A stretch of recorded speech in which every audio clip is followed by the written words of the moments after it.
दोस्तों और भाइयों, फिर नेक्स्ट क्वेश्चन की तरफ चले थे हम। तो नेक्स्ट क्वेश्चन क्या है, मैंने थोड़ा इसमें लिखने वाला है, तो मैंने लिखने वाला भी देखो सारे क्वेश्चन कराऊंगा आपको, और स्टेप बाय जो करने लायक है, जो आने लायक है। अगर पूछ लिया जाए तो कभी भी आपको इस क्वेश्चन को दे सकते हो। तो यहाँ में क्या तो थॉटिकल है थोड़ा सा, और कुछ नहीं है। तो क्वेश्चन को हम पढ़ते हैं, क्या कहता है इसमें। कहता है जांच कीजिए कि क्या किस प्राकृतिक संख्या एन की मतलब लिए क्या पूछा इसने कि पावर एन अंक पर समाप्त हो सकती है। ये यहां से मैं बताता हूं थोड़ा सा। तो यहाँ कहता है, यहाँ इसमें क्या पूछा इसने, कहता है हम जानते हैं क्या जानते हैं कि कोई भी धनात्मक प्राकृतिक संख्या जो क्या है शून्य पर समाप्त होती है, क्या है शून्य पर समाप्त होती है, वह 5 से विभाजन होती है। कहने का मतलब क्या कह रहा है, वह 5 से क्या है विभाजन होती है, इसलिए उनके अभाज्य गुणनखंडों में अभाज्य संख्या क्या होनी चाहिए 5 होनी चाहिए। क्या होनी चाहिए 5। अब क्या करेंगे हम 6 की पावर n, 6 का हमने गुणनखंड करा तो कितना कर दिया 2 मल्टीप्लाई 3, तो कितना हो गया 2 तिया 6। 6 की पावर हमने क्या कर दिया n कर दिया, फैक्टर कर दिया। फैक्टर करने के बाद में हमने क्या इसकी पावर को हमने 2 की पावर n और 3 की पावर क्या होगी n, 3 की पावर क्या होगी n। यह 6n के अभाज्य गुणनखंडों में केवल 2 और 3 क्या है ये अंगणित है के आधार पर बहुत प्रमेय के अनुसार ये गुणनखंड अद्वितीय है। क्या है गुणनखंड क्या है अद्वितीय है। 6n के अभाज्य गुणनखंड में संख्या क्या 5 नहीं हो सकती, क्या है 5 नहीं हो सकती, और अतः जो 6n किसी भी प्राकृतिक संख्या n के लिए कभी भी शून्य पर समाप्त हो सकती है। इस क्वेश्चन में सीधा सीधा बोल दिया था, जो हमारे पास 6 की पावर n है इसको मैं शॉर्ट में भी कर सकता था, मगर उसमें क्या एग्जामिनर नंबर नहीं देगा, उसको थोड़ा लिखा हुआ तो चाहिए। तो यहाँ पर क्या आपको क्या लिखना है, यहाँ पर हम जानते हैं कि कोई भी धनात्मक पूर्ण प्राकृतिक संख्या शून्य पर क्या है समाप्त हो सकती है, जहां पर क्या 5 से विभाजन होती है 5 से क्या है विभाजन होती है। तो n बराबर हमने इतना दे दिया, इसके बराबर इसके बारे में थोड़ा लिख दिया, ये नहीं भी हो सकती है। तो क्वेश्चन कैसा लगा है, आगे के लिए हम नेक्स्ट चलते हैं। आगे फिर क्या स्टेप मारते हैं नेक्स्ट क्वेश्चन के लिए, ठीक है ना। अच्छे से करो। कहते हैं दिल में इच्छा होनी चाहिए, मौसम अपने आप बन जाएगा। नजरअंदाज करोगे कुदरत का कहर अपने आप बह जाएगा। कुदरत का जब कहर इंसान पर टूटता है तो दिल और दिमाग नजरिया बदल के देखो दोस्तों, कुछ ना कुछ सामने आपके आएगा। नेक्स्ट क्वेश्चन की तरफ चलिए। बढ़िया हो गया, अब तो अच्छे क्वेश्चन लग रहे हैं। तो कैसा लग रहा है आपको क्वेश्चन, अच्छा लग रहा है ना। अब नेक्स्ट क्वेश्चन की तरफ चले हम, और इस क्वेश्चन का एक क्वेश्चन है इस प्रश्नावली का 1.2 का जो है एक्सरसाइज का, एक क्वेश्चन और है इसके बाद में, फिर वो भी समाप्त कर देंगे, ठीक है। फिर चलेंगे 1.3, ठीक है। तो इस क्वेश्चन में क्या कह रहा है, इसको सीधा सिंपल करूंगा और अच्छे तरीके से बताऊंगा। तो यहाँ पर क्या कहता है, मान लेते हैं, मतलब दिया है यहाँ पर क्या है दिया है, नहीं इसको क्या करेंगे हम माना क्या माना।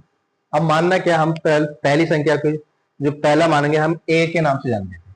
तो क्या है ए बराबर कितना रख देंगे हम 7 मल्टीप्लाई 11 मल्टीप्लाई 13 प्लस 13। यहां तक बात समझ में आ रही है। हमने क्या करा, कितना कर लिया, हमने बस इस वाली डिजिट को रखा, इस समीकरण को उठा के रखा है यहां से।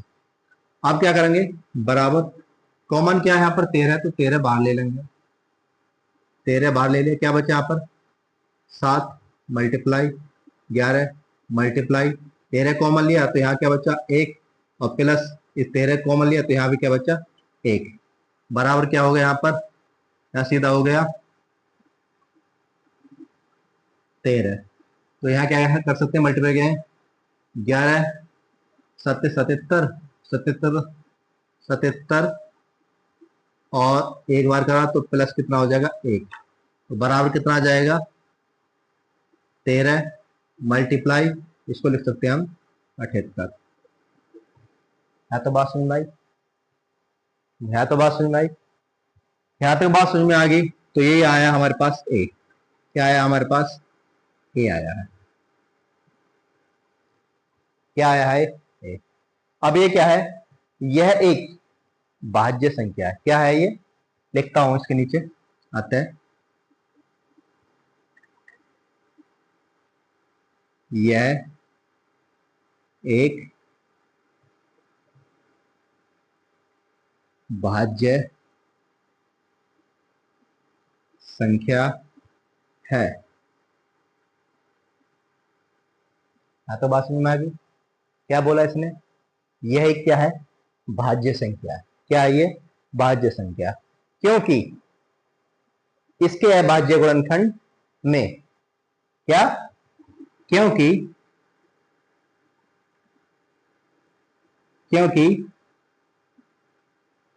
इसमें अभाज्य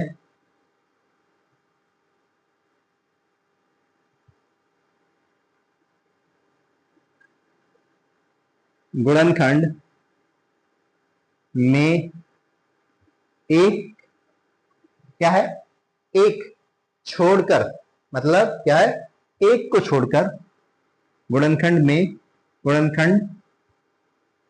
में एक को छोड़कर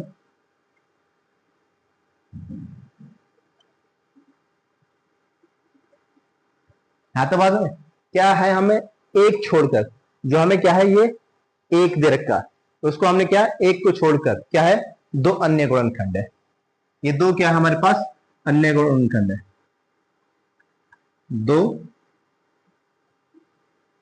अन्य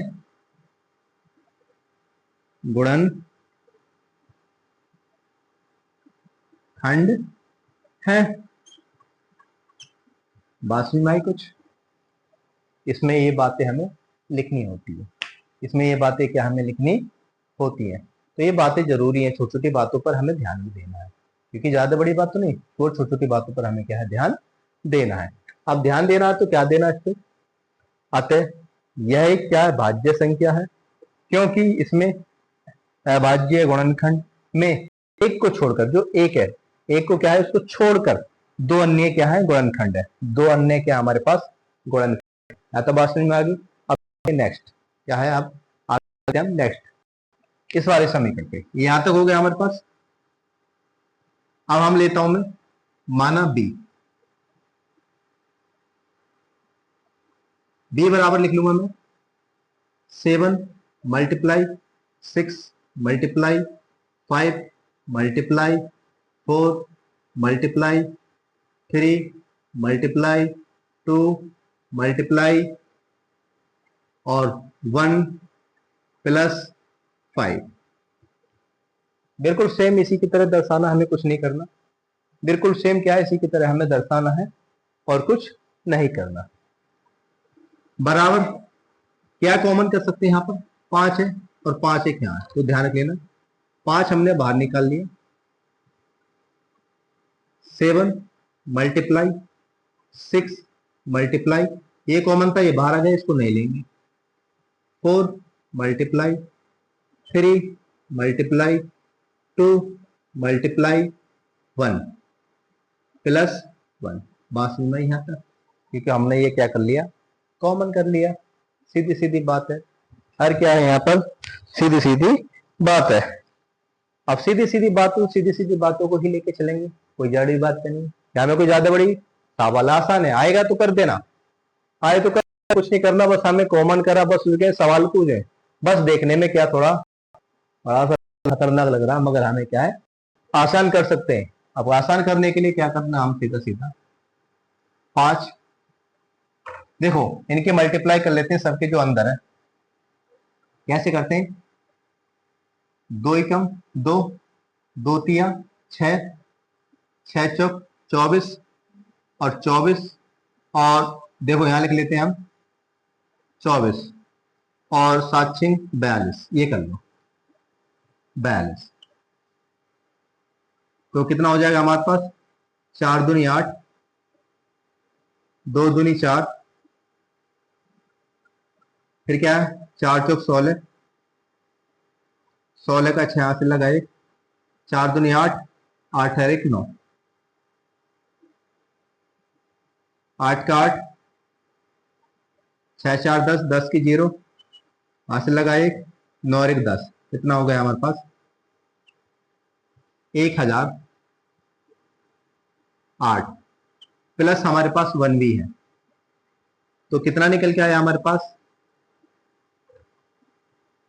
मल्टीप्लाई में लिख देंगे, इनको जोड़ देंगे तो कितना हो जाएगा 1009। ये हमारे पास क्या आया, बी, क्या आया हमारे पास, बी आया। क्वेश्चन कैसा लगा, अच्छा लगा तो कमेंट में, और अच्छा लगा हो तो शेयर कर दें, किसी का हो जाएगा। हाथों से बोर्ड नहीं है, व्हाइट पेपर क्वेश्चन लिखता हूं, उसके बाद में आपको सॉल्व करके देता हूं, यही कर रहा हूं ना। तो अब आगे क्या है, नेक्स्ट क्वेश्चन चलेंगे। एक क्वेश्चन बचा है इस एक्सरसाइज का, लास्ट क्वेश्चन बचा है, सिंपल है, ध्यान रखना।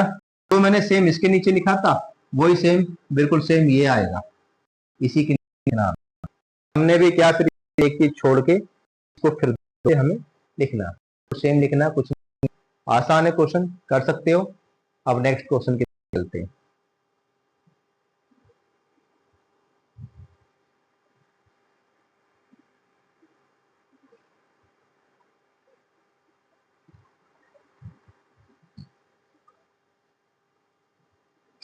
अब हम आए हैं नेक्स्ट क्वेश्चन। क्वेश्चन ये हमारा लास्ट है 7, और एक्सरसाइज जो हमारे पास 1.2, जो एक्सरसाइज थी क्या हमारे पास 1.2 का लास्ट है, क्या है हमारे पास एक्सरसाइज 1.2 का लास्ट है। अब कुछ बातें हैं तो कि ये मैंने थोड़ा लिया इसके बारे में। क्या कहता है, इसमें कह रहा है किसी खेल के मैदान के, देखो किसी खेल के मैदान के चारों ओर एक वृत्ताकार पथ है, मतलब क्या, कोई खेल का मैदान है, उसका क्या एक वृत्ताकार क्या है पथ है, पूरा बना हुआ है, ठीक, वृत्ताकार पथ है। इस मैदान का एक चक्कर लगाने में सोनिया को कितना मिनट लगता है, 18 मिनट लगता है। अगर सोनिया क्या करती है, उस चक्कर जो गोल आकार का वृत्त है उसका क्या एक चक्कर जो 18 मिनट में लगाती है। फिर इसमें क्या कहता, जबकि उसी मैदान का एक चक्कर लगने के लिए कौन, रवि को 12 मिनट लगते हैं, कितना 12 मिनट लगते हैं। मान लीजिए वे दोनों एक ही स्थान और एक ही समय पर चलने, मतलब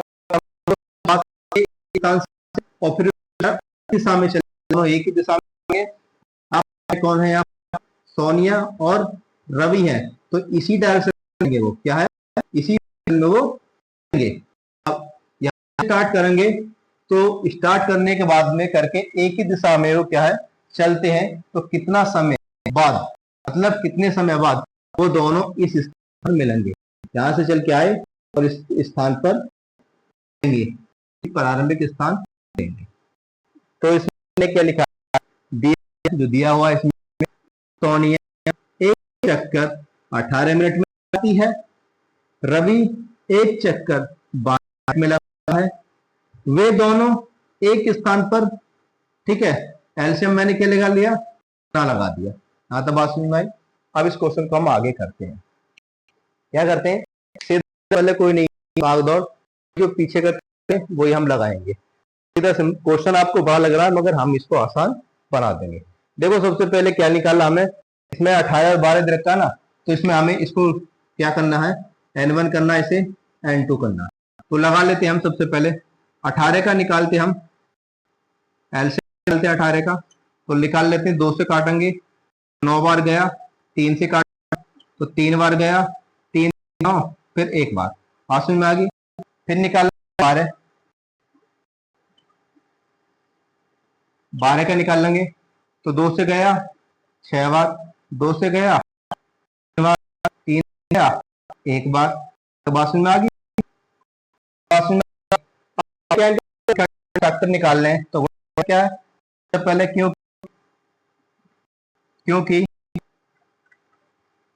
18 बराबर और फिर हमारे पास 12 बराबर, 18 का कितना 2 1 बार आ रहा है, 2 बार आ रहा, 3 बात में आ गई। ऐसी 12 का कर देंगे तो उसमें 2 फिर 2 फिर 3 बात में आ गई। अब इस सवाल को क्या करना है, आगे करके ले चलता हूं मैं, इस सवाल को मैंने आगे लेके चलता हूं।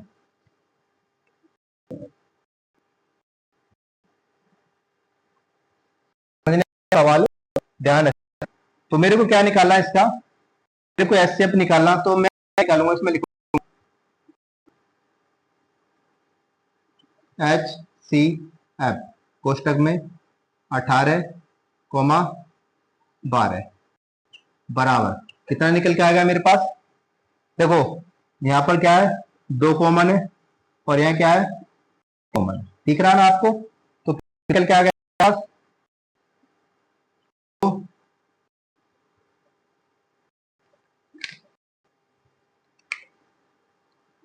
2 मल्टीप्लाई,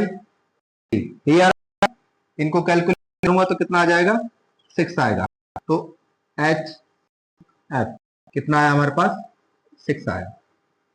बात समझ में आई यहां तक। अब आगे मेरे को निकालना एल से, तो वही सेम कर एल सी क्या 18 और 12 बराबर, निकाल लेते हैं, 2 और 3 एक बार आ रहे थे, 2 कितने बार आया हमारे पास 2 मल्टीप्लाई, फिर 2 आ रहा है, 2 मल्टीप्लाई, फिर यहां पर क्या आ रहा है 2 एक बार हो गया, 3 एक बार हो गया, फिर 3 एक बार हो गया, मतलब हो गया, तो बराबर कितना है हमारे पास, तो कर लेते हैं 2 दूनी 4 तिया 12,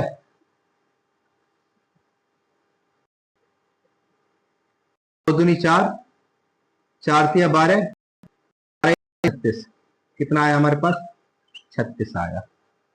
तो कितना निकल के आया हमारे पास 36 आया। एलसीएम कितना आया निकल के हमारे पास 36 आया। अब इसको हमें क्या फार्मूले में रखना है, एक सूत्र में रखना है, जो सूत्र मैंने बताया वही चीज N1 N2 लिया। अब इसको मैं आगे चलता हूं, आराम से आ जाएगा। तो सूत्र लगा दें, फार्मूला सूत्र मैंने पहले बताया था, पहले वाली वीडियो लेना, मैं सीधा एलसीएम निकालना, एलसीएम का फार्मूला सीधा लगा दूंगा और उससे हम क्या कर देंगे, इसको गुणा देंगे, ठीक है ना। तो एलसीएम का हमने फार्मूला लगाना है, तो क्या लगाना हमारे पास एन, तो क्या हो गया हमारे पास, ठीक है जी, कर ले L C multiply H C is equal to N1 by N2। हम क्या कर रहे हैं, निकालना LCM बराबर हमारे पास N1 मल्टीप्लाई N2 ऊपर आ जाएगा और HCF ये हमारे यहाँ आ जाएगा।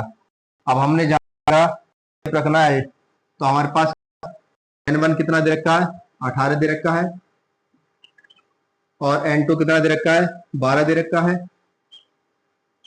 और HCF कितना दे रखा है 6 दे रखा है। ये तो दे रखा है हमें, ये हमारे पास क्या होगा एलसीएम हो गया बराबर, काट दूंगा कितना बार कटेगा 6 18, कट गया तो कितना बचेगा, 3 × 12, ये LCM निकल के आया 12 × 36, क्या आया हमारे पास, कितना, 36 मिनट। यही हमारे पास क्या है, आंसर है। यही हमारा क्या है, आंसर है।